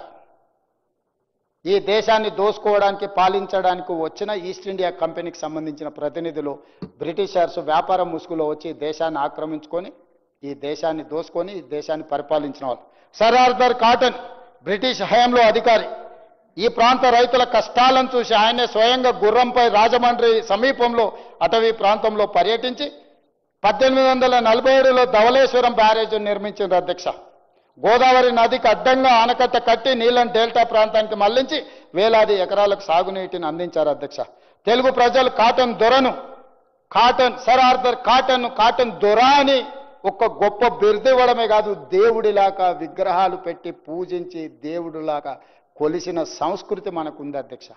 తాగడానికి సాగునీటికి నీరును అందించిన బ్రిటిష్ ప్రతినిధి అయిన సర్ ఆర్థర్ కాటన్ని దొర అని పిలవడమే కాకుండా దేవుడిలా విగ్రహాలు పెట్టి పూజిస్తున్నాం. ఈరోజు ట్యాంక్ బండ్ మీద కూడా సర్ ఆర్థర్ కాటన్ విగ్రహం ఉన్నది అధ్యక్ష. అంటే ఒక మేలు చేస్తే ఎన్ని తరాలైన మరవని జాతి మనది. మన కోసం, మన సాగునీటి కోసం మనకు సహకరించిన వాళ్ళను దేవుడిలా పూజించే సంస్కృతి ఉన్న మనం సర్ ఆర్థర్ కాటన్ని ఈ రోజుకు మనం కొలుస్తున్నాం అధ్యక్ష. మరి దోసుకోవడానికి వచ్చిన బ్రిటిషర్స్నే వారి ప్రతినిధిని మనకు నీళ్లు అందించినందుకు దొరగా దేవుడిగా భావిస్తే, దొరగా పుట్టినాని గొప్పగా చెప్పుకునే చంద్రశేఖరరావు గారు ఆ దొరలో ఒకంతైనా ఈ ప్రజలకు సేవ అందించాలని ఆలోచన చేసినట్టే ఇంత దుర్మార్గమైన కార్యక్రమానికి పాల్పడుతుండేనా? ఆనాడు ప్రజలకు సేవలు అందించిన సర్ ఆర్థర్ కాటన్ దొర అయితే, ఈనాడు పుట్టుకతోనే దొర అని చెప్పుకున్న చంద్రశేఖరరావు గారు దోపిడీ దొంగగా మారి తెలంగాణ సొత్తును 1,00,000 కోట్లను కొల్లగొడితే, ఇది ప్రజాస్వామిక దేశం కాబట్టి నడిబజార్లో ఉరిదీయలేదు, రాళ్లతోని కొట్టి చంపలేదు. ఈ సమాజం విచారణ చేసి సహేతుకమైన అవకాశం కల్పించి ఈరోజు ఈ సభలో ఆ నివేదిక పెట్టి మీరు కూడా మీ అభిప్రాయం చెప్పండి. మీ అందరి అభిప్రాయాలు విన్న తర్వాత మా ప్రభుత్వం నిర్ణయం తీసుకుంటుందని మేమంటే, అది కూడా మా బలహీనతగా చర్చ చేస్తే ఎట్లా అధ్యక్ష? ఇన్ని వాస్తవాలు ఈ విధంగా ఉండి, ఈ వాస్తవాల్లో ఇన్ని ఉన్నా ఒక పద్ధతి ప్రకారం ఈరోజు ఈ ప్రభుత్వాన్ని నడుపుతున్న మేము బాధ్యతాయుతంగా వ్యవహరించాలి. రేపు భవిష్యత్ తరాలు మమ్మల్ని తప్పు పట్టొద్దు. ఎక్కడైనా కోపంతోనో ఆవేశంతోనో లేకపోతే ఏదైనా తొందరపాటుతో చర్యలు తీసుకుంటే తిరిగి మనము వాటిని రిపేర్ చేయలేమన్న ఆలోచనతోనే ఈరోజు ఇంత రాత్రి అయినా చర్చ చేసి ఈ సభలో ప్రవేశపెట్టి మీ అందరి అనుమతి తీసుకొని ఈరోజు ముందుకెళ్దామని అనుకుంటున్నాం అధ్యక్ష. అదేవిధంగా ప్రాణహిత చేవెళ్ల ప్రాజెక్ట్ ఆనాడు కేంద్ర ప్రభుత్వం ప్రాజెక్టును మార్చడం వల్ల అంచనాలు పెరగడమే కాదు, పెంచిన అంచనాలతో కట్టిన మేడిగడ్డ అన్నారం సుందిల కూలడమే కాదు, చంద్రశేఖరరావు గారు చేసిన ద్రోహం అంతా ఇంత కాదు. ఆనాడు గవర్నమెంట్ ఆఫ్ ఇండియా స్పష్టంగా modified guidelines for the accelerated irrigation benefits programme AIBP effective from October 2013. Eligibility criteria for inclusion of projects under the scheme. AIBP project కింద ఏదైనా ప్రాజెక్టులు కేంద్ర ప్రభుత్వం గుర్తిస్తే ఆ ప్రాజెక్టు 75% కేంద్ర ప్రభుత్వం నిధులు ఇస్తుంది, రాష్ట్ర ప్రభుత్వం 25% నిధులు ఖర్చు పెడితే సరిపోతుంది అధ్యక్ష. ఇందులో 2.1.2 sub class C 4th page for new projects in special areas of non-special category states, the central assistance under AIBP will be 75% of the cost of the project work component for eligible irrigation projects. చెప్పడమే కాకుండా list include చేసింది అధ్యక్ష ఏ ప్రాజెక్టులో ఈరోజు ఈ AIBP ప్రాజెక్టుల కింద వస్తాయని. మహారాష్ట్ర, కర్ణాటక, ఆంధ్రప్రదేశ్ 2013లో ఆంధ్రప్రదేశ్లో మొత్తం 25 ప్రాజెక్టులను తీసుకున్నారు అధ్యక్ష ఉమ్మడి రాష్ట్రంలో. ఆ ప్రాజెక్టుల పేర్లు కూడా నేను చదవదలుచుకున్నా అధ్యక్ష. Flood flow canal from Sriram Sagar project, Gundlakamma reservoir, Sriram Sagar stage 2, Palem వాగు, రల్లి వాగు, మత్తడి వాగు, గొల్ల వాగు, పెద్ద వాగు, Rajiv lift irrigation Bhima project, Veligallu Alisagar lift irrigation, Gupta lift irrigation, J Chokkarao Godavari lift irrigation, Neelwai project, Kinnerasani project, Dummugudem Nagarjuna Sagar tail pond project, Sripada Sagar lift irrigation project, Rajiv Sagar lift irrigation project Dummugudem, Pranahita Chevella project, serial number 19 AIBP ప్రాజెక్టుల కేంద్ర ప్రభుత్వం 2013లోనే ఆమోదించింది అధ్యక్ష. 38,000 కోట్ల ప్రాజెక్టుల్లో మనం అప్పటికే 11,600 కోట్ల రూపాయలు ఖర్చు పెట్టిన తర్వాత దాదాపుగా 75% అంటే 40,000 కోట్ల రూపాయలు ఈ ప్రాజెక్టు ఒకవేళ అంచనా అనుకుంటే 75% అంటే 30,000 కోట్ల రూపాయలు కేంద్ర ప్రభుత్వం ఉచితంగా మనకు నిధులు ఇచ్చి పూర్తి చేయాల్సిన ప్రాజెక్టును ఈనాడు కల్వకుంట్ల చంద్రశేఖరరావు గారు పేరు మార్చి, ఊరు మార్చి, అంచనాలు మార్చి 1,50,000 కోట్ల రూపాయల అప్పు మన నెత్తి మీద పెట్టి కేంద్ర ప్రభుత్వం నిర్మించాల్సిన ప్రాణహిత చేవెళ్ల ప్రాజెక్టు ఉసురు తీసి ఉరేసింది చంద్రశేఖరరావు గారు కాదా? వారిని ఈరోజు ప్రశ్నించాల్సిన అవసరం, శిక్షించాల్సిన అవసరం ఈ సభకు లేదా అని నేను మిమ్మల్ని అడుగుతున్నా అధ్యక్ష. ఇది వ్యక్తిగతంగా ఎవరి మీద ద్వేషంతోనే మాట్లాడట్లేదు అధ్యక్ష. బాధ్యతాయుతమైన ముఖ్యమంత్రిగా 10 సంవత్సరాలు ఈ రాష్ట్రానికి ముఖ్యమంత్రిగా పనిచేసిన చంద్రశేఖరరావు గారి యొక్క లోపు భూయిష్టమైన నిర్ణయాల వల్ల ఆర్థిక భారమే కాదు, అన్యాయంగా ప్రజల్ని వంచినందుకు వారిని సాగునీటి పారుదల శాఖ మంత్రి హరీష్ రావు గారిని శిక్షించాల్సిన అవసరం లేదా అధ్యక్ష?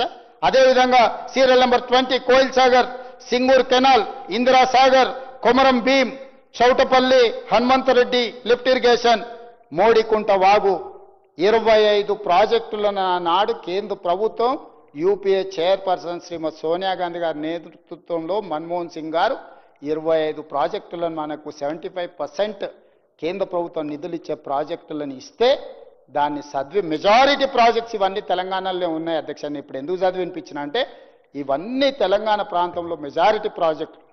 తెలంగాణ ప్రాజెక్టులకు 75% నిధులు ఇస్తామని కేంద్ర ప్రభుత్వం అంటే అవి తీసుకోకుండా ప్రాజెక్టులు మార్చి డిపిఆర్లు సబ్మిట్ చేయకుండా తప్పుదోవ పట్టించి ఈరోజు చంద్రశేఖరరావు గారు తెలంగాణకు ఒక గుదిబండగా శాశ్వత మరణ శాసనంగా రాసిన ప్రాజెక్టే కాళేశ్వరం ప్రాజెక్టు అధ్యక్ష.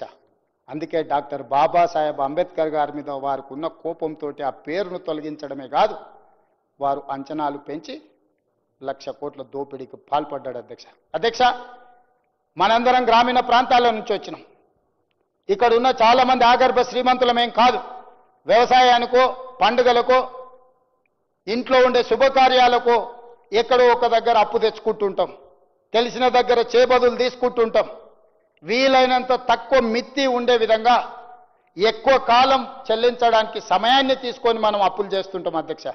కానీ ఘనత వహించిన చంద్రశేఖరరావు గారు చేసిన అప్పు గురించి ఒక నిమిషం కాళేశ్వరం ప్రాజెక్టు మీద నేను చెప్పాల్సిన అవసరం ఉంది అధ్యక్ష. కాళేశ్వరం ప్రాజెక్టుకి సంబంధించి Kaleshwaram irrigation project corporation limited పేరు మీద ఒక కార్పొరేట్ కంపెనీని ఓపెన్ చేసి కార్పొరేషన్ లిమిటెడ్ పేరు మీద Kaleshwaram irrigation project corporation limited, దీంట్లో వాళ్ళు తెచ్చిన అప్పులు అధ్యక్ష అంటే రాష్ట్ర ప్రభుత్వం పెట్టినవి మిగతా బ్యాంకులలో తెచ్చినవి వదిలేస్తే 87,449 కోట్ల రూపాయలు అప్పు తీసుకున్నాడు అధ్యక్ష. ఈ అప్పులో ఇప్పటి వరకు ఏ rate of interest power finance corporation limited 11.5% అధ్యక్ష. అసలు 27,737 కోట్ల రూపాయలు పవర్ ఫైనాన్స్ కార్పొరేషన్ దగ్గర 11.5% మిత్తితో 14 సంవత్సరాల కాలానికి అప్పు తీసుకొచ్చిండు అధ్యక్ష. ఇంకొకటి అధ్యక్ష, రూరల్ ఎలక్ట్రిఫికేషన్ కార్పొరేషన్ లిమిటెడ్ 30,536 కోట్ల అధ్యక్ష. 11.90% అంటే 12% రేట్ ఆఫ్ ఇంట్రెస్ట్ అప్పు తీసుకొచ్చిండు అధ్యక్ష. అట్లనే UBI consortium, NABARD, Punjab national bank, Vijaya bank ఈ విధంగా 87,449 కోట్ల రూపాయల అప్పు తీసుకొచ్చి ఈ మేడిగడ్డ అన్నారం సుందిల్ల కట్టిండు అధ్యక్ష. ఈయన అప్పుల వల్ల వచ్చిన భారం ఇప్పటి వరకు ఎంత చెల్లించినమో తెలుసా అధ్యక్ష? ఈరోజు ఇప్పటి వరకు మనము the total interest and principal amount paid 19,879 crores, interest paid 29,956 crores. ఈ రెండు కలిపి ప్రిన్సిపల్ అమౌంట్ అండ్ ఇంట్రెస్ట్ కలిపి 49,835 కోట్లు ఇప్పటి వరకు కాళేశ్వరం మీద మనము అప్పులకు కట్టినాం అధ్యక్ష. కాళేశ్వరం నుంచి వచ్చిన ఆదాయం సంగతి దేవుడు ఎరుగు. ఇప్పటి వరకు దాదాపుగా ఈ కాళేశ్వరం ప్రాజెక్టుకి 50,000 కోట్ల రూపాయలు ప్రజలు కట్టిన పన్నును బ్యాంకులకు చెల్లించడం జరిగింది అధ్యక్ష. ఇంకా ఈరోజు 60,769 కోట్ల రూపాయలు ఇప్పుడు మన మీద భారం ఉంది అధ్యక్ష. ఇప్పటి వరకు కట్టిన ప్రాజెక్టుకు 1,00,000 కోట్ల పైగా చెల్లించినాం. ఇప్పుడు ఈ ప్రాజెక్టును ఇంకొక కొలిక్కి పట్టుకురావాలంటే ఇంకొక 47,000 కోట్ల అవసరం ఉంది. అక్కడ ప్రాజెక్టులు పనులు ప్రారంభించి పూర్తి చేయకపోవడం వల్ల ఇప్పుడు వదిలేయలేము. దాన్ని పూర్తి చేయాలంటే అడ్డగోలుగా అప్పు తీసుకురావాలి. మీరు అడగొచ్చు అధ్యక్ష, ప్రతిపక్షం అడగొచ్చు. मेरा दोस्त अकबर साहब भी, अरे भाई आप मुख्यमंत्री बन गए, आपको पूरा जिम्मेदारी दी, आप क्या किया आप पूछ सकते हैं, आपको हक है पूछने के लिए. अकबर साहब मैं बोलना चाहता हूं मैं क्या किया.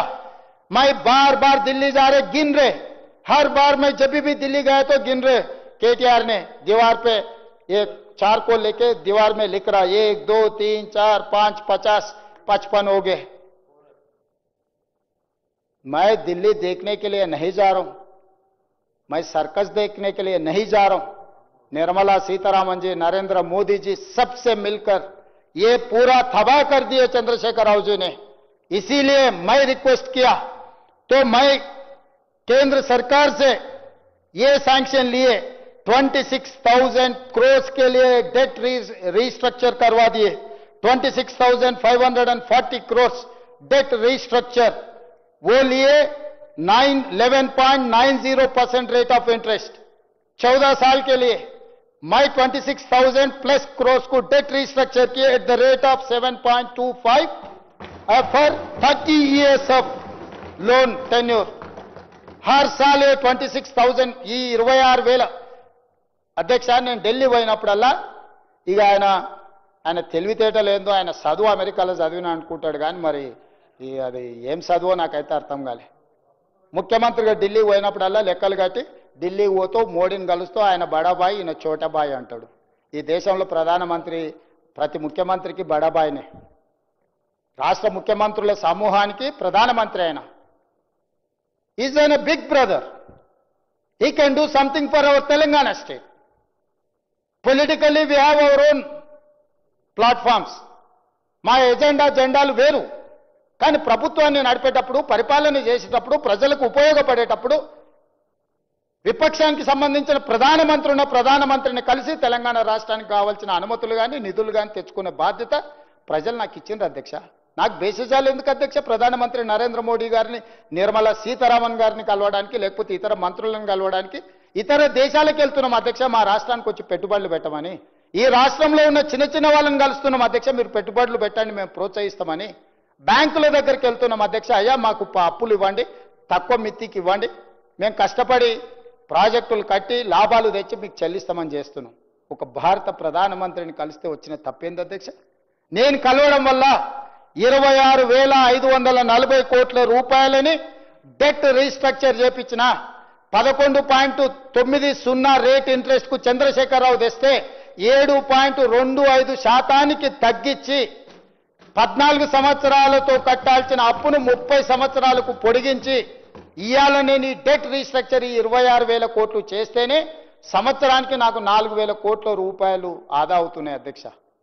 4,000 కోట్ల రూపాయలు ప్రతి సంవత్సరం నాకు మిగులుతుంది. 30 సంవత్సరాలు మిగిలితే 1,20,000 కోట్ల రూపాయలు మిగులుతాయి అధ్యక్ష నాకు మిత్తి అసలు రూపంలో. ఇవాళ నేను కేంద్ర ప్రభుత్వాన్ని 2 లక్షల కోట్ల రూపాయలకు ఓన్లీ కాళేశ్వరం మీదనే 87,000 కోట్ల రూపాయలు తీసుకొచ్చిండు అధ్యక్ష. ఈ కాళేశ్వరం డెట్ రీస్ట్రక్చర్ చేసుకుంటే కూడా దాదాపుగా నాకు సంవత్సరానికి 13,000 కోట్ల రూపాయలు మిగులుతాయి అధ్యక్ష. అంటే ప్రతి నెల 1,000 కోట్ల పైన మిగిలితే హాస్టళ్లలో చదువుకునే పిల్లలకు మంచి భోజనం ఇవ్వచ్చు, మంచి చదువు చెప్పించవచ్చు, వాళ్లకు బాత్రూములు లేవని, లేకపోతే ఫ్యాన్లు లేవని, పడుకోవడానికి దుప్పట్లు లేవని, కప్పుకోవడానికి దుప్పట్లు లేవని, తినడానికి ప్లేట్లు లేవని రోజు మనం చూస్తున్నాం కదా అధ్యక్ష. ప్రతి నెల 1,000 కోట్ల రూపాయలు ఇక్కడ నువ్వు చేసిన దుర్మార్గం దురాగతం వల్ల అత్యధికంగా చెల్లిస్తున్న వాటిని తగ్గించుకుంటే ప్రతి నెల 1,000 కోట్ల రూపాయలు నేను సేవింగ్ చేయగలిగితే ఈ 1,000 కోట్ల రూపాయలు మా ఎస్సీ ఎస్టీ బీసీ మైనారిటీ పిల్లలకు రెసిడెన్షియల్ స్కూళ్ళల్లో quality food, quality education, quality life ఇస్తే ఈ తెలంగాణ సమాజంలో ఉన్న 90% ఎస్సీ ఎస్టీ బీసీ మైనారిటీలకు నేను సేవలు అందించినోడిని, వాళ్ళ కుటుంబ సభ్యుడిగా నాకు గౌరవం దక్కుతుందా లేదా అధ్యక్ష? ఇవాళ నేను ఆ ప్రయత్నం చేస్తున్నా అధ్యక్ష. అందుకే ఈరోజు బాధ్యత రహితంగా వ్యవహరించిన చంద్రశేఖరరావు గారిని, అదేవిధంగా హరీష్ రావు గారిని, ఈటెల రాజేందర్ని వీళ్ళు దుర్మార్గాలు చేస్తుంటే పక్కన కూర్చొని చూసుకుంటున్నామని మా మహాభారతంలో చూసినాం కదా అధ్యక్ష. ధృతరాష్ట్రుడు కళ్ళకు గంతలు కట్టుకొని కొడుకులు చేసే దుర్మార్గాలను, కుటుంబం చేసే దుర్మార్గాలను నియంత్రించకపోవడం వల్ల కౌరవ సామ్రాజ్యం మొత్తం సర్వనాశనం అయిపోయింది కదా అధ్యక్ష. ఈరోజు చంద్రశేఖరరావు గారు, హరీష్ రావు గారు చేస్తున్న అరాచకాలను, దుర్మార్గాలను ఈటెల రాజేందర్ గారు చూసుకుంటూ కూర్చున్నాడు. ఎక్కడ కూడా ఆపే ప్రయత్నం చేయలేదు ఆర్థిక మంత్రి కానీ ఈ నివేదికలు రాశారు అధ్యక్ష. ఒక్కొక్కరు ఏం చేసిరో, చంద్రశేఖరరావు ఏం చేసిండు, హరీష్ రావు ఏం చేసిండు, ఈటెల రాజేందర్ ఏం చేయలేదు. వీళ్ళేం దుర్మార్గాలు చేసిరు, ఈయనను దుర్మార్గాలు ఆపలేదు. ఇది అధ్యక్ష వీళ్ళ గురించి. మిగతా అధికారుల పేర్లు నేను చదవదలుచుకోలేదు అధ్యక్ష. చాలామంది ఐఏఎస్ అధికారులు, సాంకేతిక నిపుణులు అందరి గురించి నివేదికలో రాసిండ్రు అధ్యక్ష. మరి ఈ నేపథ్యంలో ఈరోజు ఏమీ చేయొద్దు, చర్చనే చేయొద్దు. ఇంతకుముందే మీకు చూపించిన విద్యుత్తుకు సంబంధించిన కమిషన్లో ఆనాటి జస్టిస్ ఎల్ నరసింహారెడ్డి గారు section 8B and section 8C కింద నోటీస్ ఇస్తే మాకు నోటీస్ ఇవ్వడానికి లేదు, ఇది కొట్టేయమని కోర్టుకు పోయి జస్టిస్ నరసింహారెడ్డికి అగనెస్ట్గా కోర్టులో కేసు వేసిండ్రు అధ్యక్ష. ఈరోజు Pinaki Chandra Ghose section 8B and 8C కింద నోటీస్ ఇవ్వలేదు కాబట్టి ఇది కూడా కొట్టేయండి అని కోర్టుకు పోయారు. కోర్టు అన్నది ఇప్పుడు కొట్టేసేంత అర్జెంట్ ఏం లేదు, ప్రభుత్వం ఏం చేస్తుందో చూద్దామని. ఆ తర్వాత నిన్న ఇంటరిమ్ అప్లికేషన్ వేసిండ్రు అధ్యక్ష. అసెంబ్లీలో చర్చ చేసిరు కానీ నన్ను మా మామని ఏం అనొద్దు, మేము దొంగతనాలు చేస్తూనే ఉంటాం, దోపిడీలు చేస్తూనే ఉంటాం. ఒక ఆయన ఎర్రవల్లిలో ఫామ్ హౌస్ 1000 ఎకరాల్లో కట్టుకుంటాడు, ఇంకొక ఆయన జన్వాడలో 25 ఎకరాలలో ఇంకొక ఆయన కట్టుకుంటాడు, ఒక ఆయన మోయినాబాద్లో కట్టుకుంటాడు, వాళ్ళ ఆడబిడ్డ శంకరపల్లిలో కట్టుకుంటుంది, సంతోష్రావు గారు ఇంకెక్కడో కట్టుకుంటారు. 100 ఎకరాల ఫామ్ హౌజులు, 1000 కోట్ల రూపాయల ఆస్తులు, టీవీలు, పేపర్లు, పెట్టుబడులు ఎక్కడి నుంచి వచ్చినాయి అధ్యక్ష? తెలంగాణ రాష్ట్రానికి 8,29,000 కోట్ల రూపాయల అప్పెట్లు వస్తుంది 10 ఏళ్లల్లా. దాదాపుగా 1,00,000 కోట్ల రూపాయల ఆస్తి ఎట్లు వస్తుంది మీకు? ఆ టెక్నిక్ ఏందో తెలంగాణలో 18 ఏళ్ళు పైబడి 35 ఏళ్ళ లోపల ఉన్న వాళ్ళు 65% జనాభా ఉన్నారు. గా యువకులకు కూడా గా విద్య నేర్పిస్తే తెలంగాణ రాష్ట్రం నిమిషాల మీద $1 ట్రిలియన్ ఎకానమీకి రాదా అధ్యక్ష? మీ పిల్లలకే ఎందుకు ఆ నైపుణ్యం ఉంది? మీ పిల్లలే ఎందుకు ఇంత వేగంగా 1000 కోట్ల రూపాయలు సంపాదించిండ్రు? 100 ఎకరాల ఫామ్ హౌస్లు ఎక్కడి నుంచి వచ్చినాయి? భవనాలు ఎక్కడి నుంచి వచ్చినాయి? బంజారా హిల్స్లో ఆస్తులు ఎక్కడి నుంచి వచ్చినాయి? ఈరోజు ఈ కమిషన్ రిపోర్ట్ మీద ఎంక్వైరీ జరిగితే, ఇంతకుముందు పాల్వే హరీష్ బాబు గారు అడిగారు, మురళీధరరావు గారు ఆస్తి లేకపోతే సిఈగా రాస్తే, ఈగా రాస్తే 100 కోట్లు ఉంది, సిఈగా రాస్తే 100 కోట్లు ఉంటే సీఎంగా రాస్తే ఎంత ఉందని వారు అడిగారు. ఆ ఎంతుంది తేల్చనికనే ఈరోజు విచారణ చేద్దామంటున్నాం అధ్యక్ష. కొలసనిక మా దగ్గర టేపు లేదు, తూకం వేయడానికి మా దగ్గర తూకాలు లేవు అధ్యక్ష. ఇవన్నీ తూకం వేయాలంటే అంత ఎక్స్పర్టిజం కూడా ఉండాలి అధ్యక్ష. అందుకే అధ్యక్ష ఈ సభలో సుదీర్ఘమైన చర్చ ద్వారా ప్రజలకు వాస్తవాలను వివరించడం ద్వారా ఆనాటి నుంచి ఈనాటి వరకు కాకతీయుల నుంచి కాళేశ్వరం ప్రాజెక్టు వరకు జరిగిన పరిణామాల మీద చర్చించడం ద్వారా ఈరోజు ఆయన మీకు ఏమాత్రం అవగాహన లేదు, మీ అవగాహన గిట్లుంటుంది గట్లుంటుంది అని మాట్లాడుతుంది అధ్యక్ష. నేను ఒక మాట సింపుల్గా చెప్పదలుచుకున్నా అధ్యక్ష. బ్యారేజీలు వేరు, డ్యామ్లు వేరు. బ్యారేజ్ అనేది నీటిని మళ్లింపు చేయడానికి కానీ నీళ్లను ఎత్తిపోసుకోవడానికి కానీ కట్టేది బ్యారేజ్. నీటిని నిల్వ చేయడానికి కట్టేది డ్యామ్. డ్యామ్ అంటే Srisailam dam, Nagarjuna Sagar dam, Sriram Sagar dam. Srisailam డ్యాంలో 215 టీఎంసీల నీటి నిల్వ చేయొచ్చు అధ్యక్ష. దాని సాంకేతిక నైపుణ్యం నీటి నిల్వ చేయడానికి అవసరమైన ప్రణాళికలతోని డ్యామ్ కట్టింది అధ్యక్ష. నాగార్జున సాగర్ మనుషులు కట్టింది, పాలమూరు లేబర్ కట్టింది, చెమటని రక్తంగా మార్చి రక్తాన్ని చిందించి కట్టిన ప్రాజెక్టు నాగార్జున సాగర్లో 312 టీఎంసీల నిల్వ చేయొచ్చు అధ్యక్ష. 2009-10లో మీకు తెలుసు, ఉమ్మడి రాష్ట్రంలో ఆనాడు శ్రీశైలంలో నీరు ఉధృతంగా వచ్చి ప్రాజెక్టు పైనుంచి దుంకిపోయిన నీళ్ళు, కానీ ప్రాజెక్టు 1 ఇంచు కట్టు గదలలేదు అధ్యక్ష. నాగార్జున సాగర్ కూడా చిన్న డ్యామేజ్ జరగలేదు. ఇవాళ కూడా పోచారం ప్రాజెక్టు నిజాం కట్టిన 106 సంవత్సరాల ప్రాజెక్టు కూడా నిటారుగా నిలబడ్డది అధ్యక్ష. ఇవి డ్యామ్లు. బ్యారేజ్ అనేది ఒక పరక్క బ్యారేజ్ ఏదైతుందో నీటి నిల్వ ప్లస్ నీటి మళ్లింపు కోసం కట్టారు. ఎందుకంటే అక్కడ సాయిల్ మొత్తం హార్డ్ రాక్ ఉంది. అక్కడ కుంచుకుపోవడానికి, కుదించుకుపోవడానికి, కుంగిపోవడానికి అక్కడ నైసర్గిక స్వరూపము దానికి అనుకూలంగా ఉంది. కాబట్టి వాటన్నిట్లలో ఈరోజు అక్కడ నీళ్లు నిల్వ పెట్టారు అధ్యక్ష. ఇవాళ వీళ్ళు కట్టిన ఈ మేడిగడ్డ, అన్నారం, సుందిల్లా, మేడిగడ్డ కట్టిన ప్రాజెక్టుకి కన్నెపల్లి దగ్గర పంప్ హౌస్ ఉంది. సుందిల్ల దగ్గర కట్టిన, అన్నారం దగ్గర కట్టిన బ్యారేజ్కి ఇంకొక పంప్ హౌస్ ఉంది. సుందిల్ల దగ్గర కట్టిన పంప్ హౌస్కి, అదే బ్యారేజ్కి ఇంకొక పంప్ హౌస్ ఉంది అధ్యక్ష. మేడిగడ్డ నుంచి ఎత్తి అన్నారంలో పోయాలి, అన్నారంలో పోసిన నీటిని అంతే వేగంగా ఎత్తుకొని సుందిల్లలో పోయాలి, సుందిల్లలో పోసిన నీళ్లను ఎత్తి శ్రీపాద ఎల్లంపల్లిలో పోయాలి. అక్కడి నుంచి మీకు మల్లన్న సాగర్ కావచ్చు, కొండపోచమ్మ కావచ్చు, రంగనాయక సాగర్ కావచ్చు, ఇతర ప్రాంతాలకు నీటిని తరలించడానికి చేసుకున్న ఏర్పాట్లు అధ్యక్ష. ఇవన్నీ సైమల్టేనియస్గా పనిచేయాలి. మేడిగడ్డ దగ్గర ఎత్తిపోస్తే అన్నారంలో పంపులు పనిచేయకపోతే 5 నిమిషాలలో ఎందుకు కాకుండా పోతుంది అధ్యక్ష? అన్నారంలో నుంచి ఎత్తి సుందిల్లో పోసిన నీళ్లు ఎంబడే సుందిల్ల దగ్గర ఉన్న పంప్ హౌజులు లిఫ్ట్ చేసి శ్రీపాద ఎల్లంపల్లిలో పోయకపోతే అది కూడా మొత్తం దెబ్బతినిపోతుంది అధ్యక్ష. 2018-19లో పూర్తి చేసిన ప్రాజెక్టు 5 సంవత్సరాలలో వీళ్ళు 162 టీఎంసీలను లిఫ్ట్ చేసిండ్రు అధ్యక్ష, మొత్తం 5 సంవత్సరాల కాలానికి.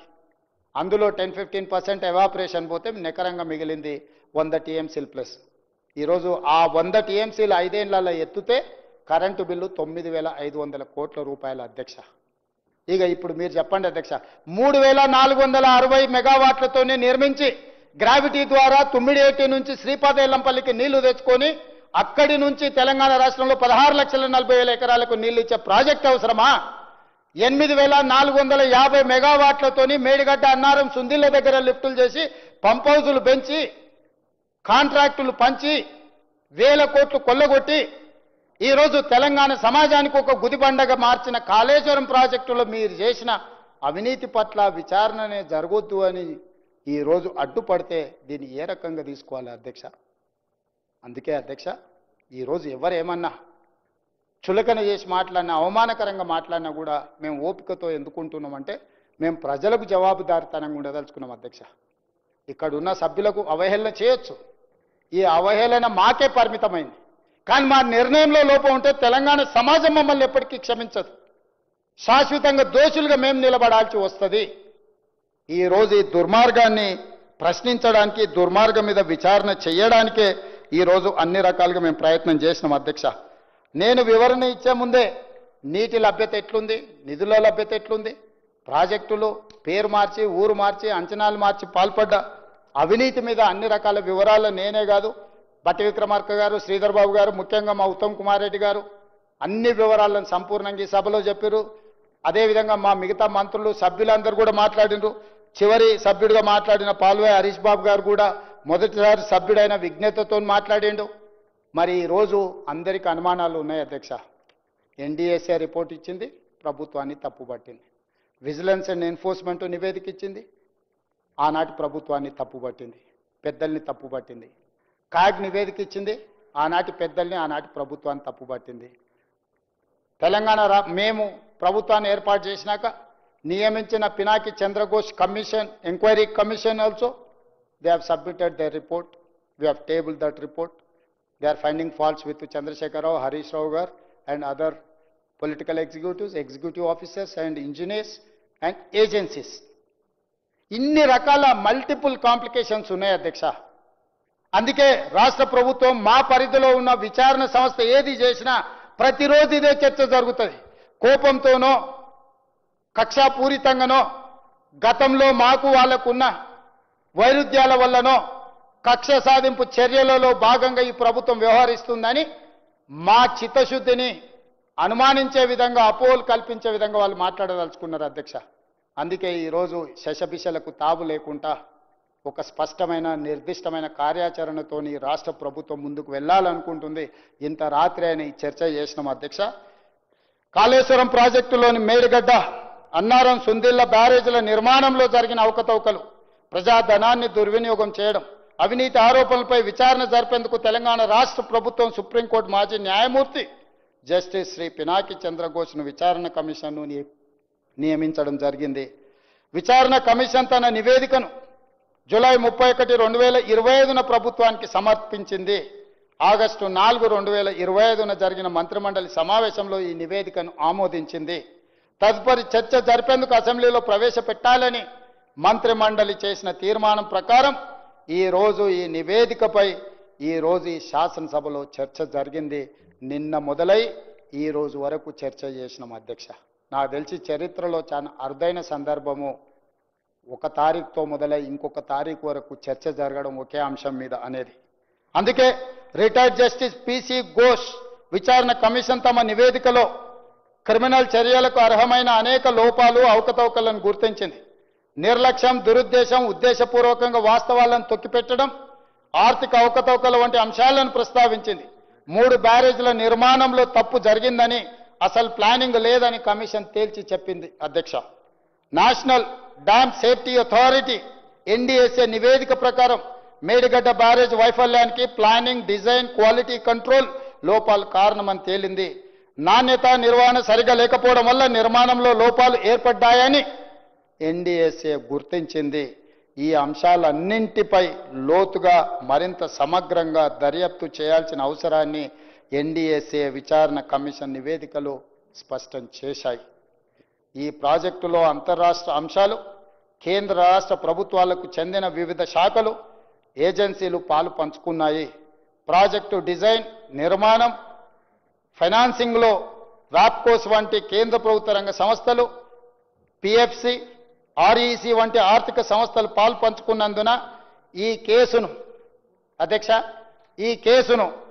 సెంట్రల్ బ్యూరో ఆఫ్ ఇన్వెస్టిగేషన్కి అప్పగించడం సముచితము.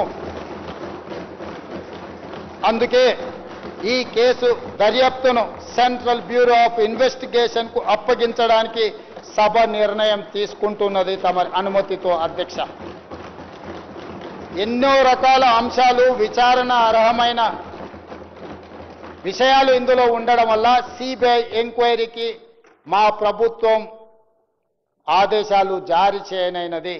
ఈ సభ దీన్ని ఏకగ్రీవంగా ఆమోదించి సిబిఐ ఎంక్వైరీలో ఊరు, పేరు, అంచనాలు మార్చి దోచుకున్న వాళ్ళందరినీ శిక్షించడానికి అవసరమైన నిజాయితీతో కూడుకున్న విచారణ జరగాలని ఆశిస్తూ తమరి దగ్గర సెలవు తీసుకుంటున్న అధ్యక్ష.